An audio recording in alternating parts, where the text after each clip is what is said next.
Daniel Jetty nació en Season, Connecticut, Estados Unidos, pero desde muy joven se asentó en la ciudad de Watertown. Para el momento que se dieron todos los hechos de los que vamos a hablar el día de hoy, ella tenía 39 años y trabajaba como especialista de servicio al consumidor de la compañía Simon, en la cual había hecho una carrera de 21 años. Pero antes de pasar a esos hechos, tenemos que saber un poco de la vida personal de la mujer. En 1998, un año después de ingresar a la empresa Simon, Daniel se casó con un hombre llamado Sterling Jetty. Él era oriundo de Waterbury y había nacido el 11 de agosto de 1974. Se había formado en su localidad natal y eventualmente comenzó a trabajar en el pueblo de Watertown, que fue donde conoció a Daniel. Él allí se desempeñaba como fabricante de herramientas en la empresa llamada Albea. Adicionalmente le gustaba el mantenimiento de autos y disfrutaba mucho de pasar tiempo con su familia y amigos. Unos años después de haberse casado, en 2002, Daniel se graduó como magna cum laude en la Universidad de Post, donde estudió la carrera de negocios, gerencia y mercadeo. Luego de esto, Daniel y Sterling decidieron comenzar a formar su familia y tuvieron 2 hijos. El mayor llegó al mundo el 8 de febrero del año 2003 y lo llamaron Sterling igual que su padre. Luego, un año después, el 10 de marzo de 2004, nació la hija menor, a la cual llamaron Della en honor a su abuela paterna. Los hermanos siempre fueron muy activos desde pequeños y combinaban sus estudios con actividades extracurriculares que incluían la práctica de deportes. Además, siempre encontraban tiempo para divertirse con sus amigos. La familia era muy unida y Sterling padre disfrutaba mucho de asistir a los partidos de fútbol de sus hijos.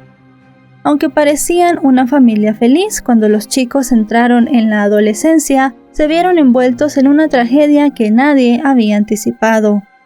El 22 de octubre del año 2016, Daniel y Sterling padre comenzaron a discutir estando sus hijos presentes. Repentinamente, él tomó un arma y se disparó. Fue trasladado al hospital, pero a pesar de todos los esfuerzos por salvarle la vida, terminó falleciendo el día 30 de octubre de 2016 mientras se encontraba internado. La inesperada y traumática pérdida del padre de familia dejó muy tocados a los 3, especialmente a los niños. Tuvieron que ir a varias sesiones con terapeutas y además de eso tuvieron mucha ayuda del personal de la escuela a la cual asistían.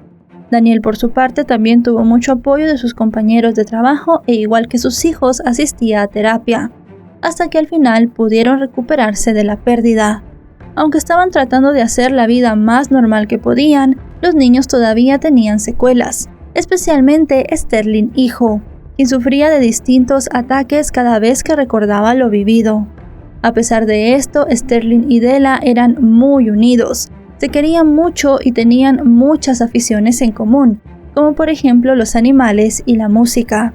Sus profesores también decían que eran chicos muy empáticos, muy cariñosos y además de eso, muy inteligentes. Parecía, a pesar de todo, que la familia de 3 tendría un lindo final. Al terminar los estudios primarios, los chicos siguieron su formación en la escuela secundaria de Watertown.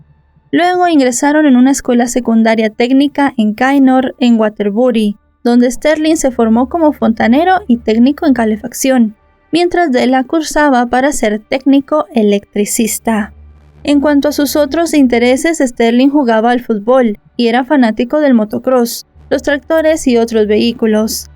Además, el joven hacía voluntariado en el laboratorio de música y junto con su hermana se unió a un club llamado Peace Pals, en castellano Amigos de la Paz, para promover un clima positivo en toda la comunidad educativa. Pero esto no era todo.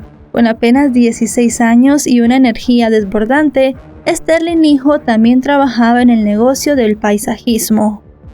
Della por su parte tocaba la flauta desde los 5 años. Al igual que a su hermano, le apasionaba jugar fútbol, pero también le interesaba el básquetbol. Ella era una jovencita que se relacionaba con mucha facilidad con otras personas. Le encantaba pasar tiempo con sus seres queridos y organizar fiestas de pijamas con sus amigas. Sin lugar a dudas, ambos adolescentes tenían muchos y muy queridos amigos. En cuanto a la vida de Daniel, luego de la traumática pérdida de su esposo, se reincorporó a sus actividades profesionales y buscando rehacer su vida en 2007 comenzó a verse con otro hombre, llamado Paul Ferguson, que rondaba los 40 años de edad y a quien conocía desde que era una niña. Si bien Paul era una persona conocida, tenía un extenso historial criminal. En 2007 el hombre fue detenido por agredir sexualmente a la que era en ese momento su esposa.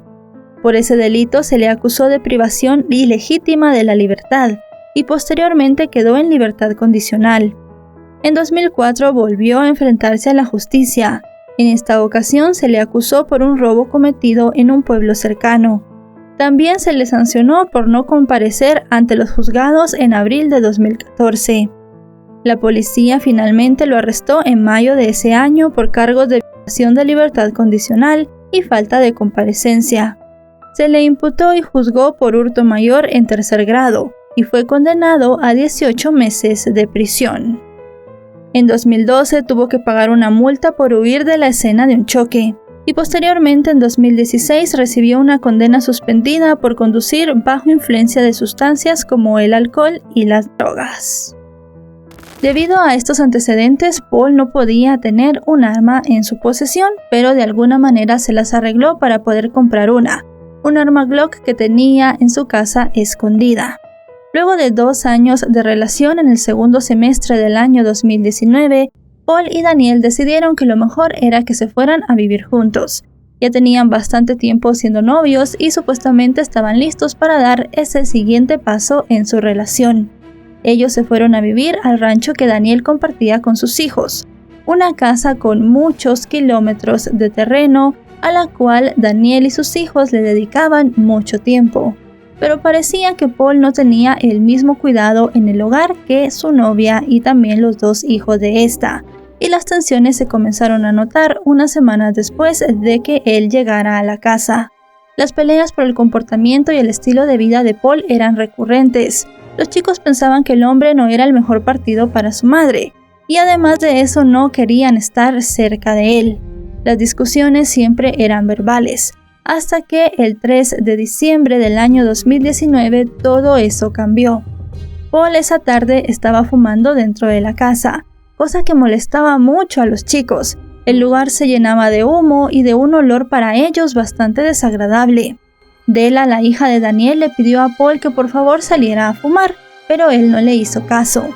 Se formó una pelea entre ellos dos, y luego de eso Daniel también comenzó a discutir con su hija. Dela y Daniel subieron al segundo piso de la vivienda para hablar de lo ocurrido. Aquí tuvieron una acalorada discusión verbal, hasta que comenzaron a gritarse. Paul y Sterling hijo estaban abajo viendo la televisión y Paul escuchó los gritos, por lo cual subió para saber qué estaba sucediendo. Le gritó a Dela que no le hablara mal a su madre. Le dijo que ella no mandaba en la casa y que no ponía las reglas. Sterling hijo escuchó también los gritos de Paul y decidió subir para saber también qué estaba pasando. La discusión entre los 4 comenzó a tornarse muy acalorada. Todos gritaban y parecía que las cosas estaban saliendo de control. De repente, Paul salió de la habitación donde los 4 estaban discutiendo y fue hasta la habitación que compartía con Daniel. Allí tenía escondida esa pistola que había comprado unos años atrás. De repente le disparó a Dela. Sterling trató de huir, pero Paul lo alcanzó y también le disparó. Daniel estaba histérica viendo cómo sus 2 hijos habían sido heridos por su novio.